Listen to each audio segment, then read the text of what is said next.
And let's talk about something we haven't discussed in quite a long time, and I guess that is a good thing.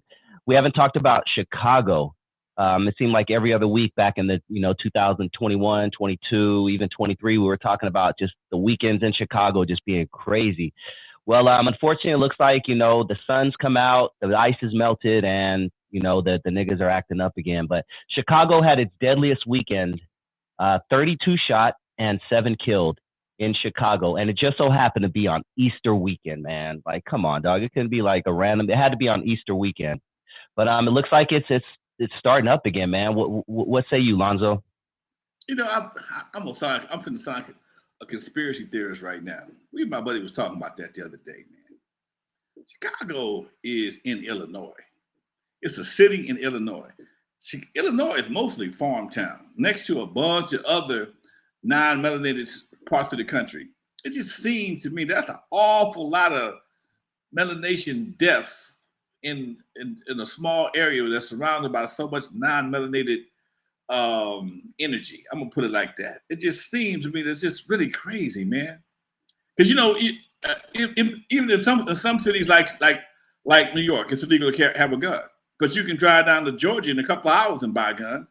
And it's the same thing in Chicago. You right there near Indiana and all kind of other states where guns are very, they're very free, plentiful, and it's like, damn. But then you got people who don't, you got individuals who don't care for you anyway with guns. So it just seems like, especially when all these things, a lot of these things go unsolved, man. It just really makes me feel kind of, as a kid, say some kind of way.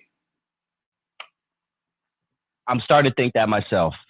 If not, I feel like there's a lot of egging it on. Back in the day, Lonzo, I heard a lot of people, Crips and Bloods, talk about how the cops used to go to different neighborhoods, yell out a gang name, the rival gang, maybe shoot up in the air, shoot in the crowd or something like that, and then that they started gang wars. Yeah. You had somebody get beat up, and all of a sudden they end up in the wrong territory, or they, something would happen. And I have a lot of friends who experienced things like that, where they got beat up by a certain group and was dropped into another group's area, and then the homeboys automatically figured that was who it was, and like, dude, that wasn't them. It was somebody else. And by that time, it's already on and popping. Yeah. Why do you think? Go ahead. No, go ahead. What do you think the reason is behind it? If you and your boy were talking about it, what do you think? If you had to think, like, what a reason would be for there to be this puppet master that's doing it? Do you think it's to keep cops in work, to keep judges at work? Like, what do you think the reason would be to keep these beefs going to where people are dying? I'm about to get us canceled. Dude, ain't no money. It's like so many things we have in this country. Ain't no money in the cure. It's only money in fighting the problem. Okay? If you stop it, ain't the money stop. Okay? We were talking about just the other day, man, about homeless and some of the diseases that people have claimed to be curable, but ain't no money in the cure. It's only money in the treatment. Huh? Yeah. Tell us about your boy who used to own was it a funeral home? Yeah. During the peace treaty or something like that? Buddy of mine doing, after the Rodney King, was at 92? After the Rodney King riot, my daddy had a friend who actually owned a mortuary in Linwood. And homeboy came by the old man's pad. They always kicked it even before the situation. And how things going? Man, these niggas are driving me broke. This damn peace treaty shit. I can't make no money. These niggas ain't killing each other like they supposed to. Oh, I'm listening to this, man. I'm a grown man. I hear this. I'm like, and this is a brother. Brother, I didn't think about the money behind the gangbang. And if I'm not mistaken, a lot of our mortuaries that we think that were founded by black folks are not owned by black folks anymore. They still have the name, but they're owned by different corporations. So there's a lot of money in this death game. Okay, a lot of money. Yeah. And we don't only cemeteries that we own are ones in Compton, and I know we own one in Compton for sure. I don't know who owns the other one, but they're not taking. That's the one on Bullis and Rosecrans. That's one on Bullis and Rosecrans. But there's also one on Greenleaf and Central. Two of them on Greenleaf and Central. One's in Compton. One's technically in Carson.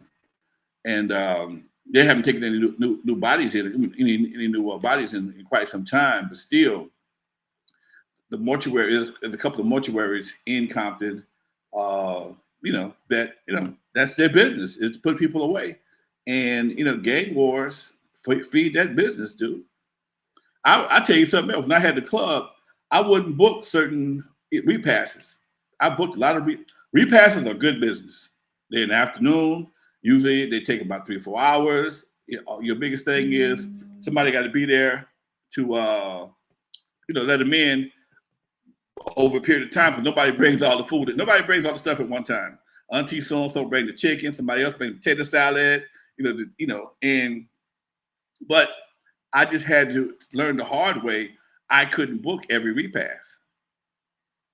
I'd ask him, hey man, how the person die? Oh, he died from natural causes. Okay, cool. Oh, he got shot over so and so. Now, I'm booked that day. I can't take that chance, because a lot of repasses turn into future funerals. I was just about to say that. Okay, so and this is something you have to be aware of. I was telling a friend of mine the same thing. She has an event space. She does repass, and we both agreed that they're a good business, because usually it's a lot of older people and everybody's kind of calm. You might get a little music, but repasses. So some of these repasses turn into parties, and that's the part I can't understand. I'm like, hold on there, dude. Oh, OG Steve, what's up with you, baby? Much love to you. I've seen repasses turn into full-blown parties, man. Usually the bar is not open. Okay? But when they realized there was liquor in the house, next thing I know, I had to call a bartender, and everybody was doing electric slide in the name of the dead homie. I ain't lying. Everybody electric slide, the name of the dead homie. That's crazy, dude. That's crazy. Well, pray for the streets, man. Had to rock my Hood P shirt today. You can buy these from Lonzo. If you want to email him, he can get one out to you ASAP, as well as a lot of other stuff. What do you got? I got a new landing page also, LonzoWilliams.com, for all my books and everything else. LonzoWilliams.com, folks. Yes, sir. Easy Street, the official. That ain't no cardboard sign right there. That's a real street sign, reflective street sign. Specifically designed for people to purchase for Easy Street. Yes, great price of $100. It's well worth it. Hang it up in your studio, hang it up in your man cave, whatever the case is. Let's keep it pushing, Lonzo. We're gonna pray for Chicago and hope that it doesn't get worse this summer. I wanted to play something for you. Every time I listen to certain podcasts and something pops up, I automatically think of you and how it could relate to our show.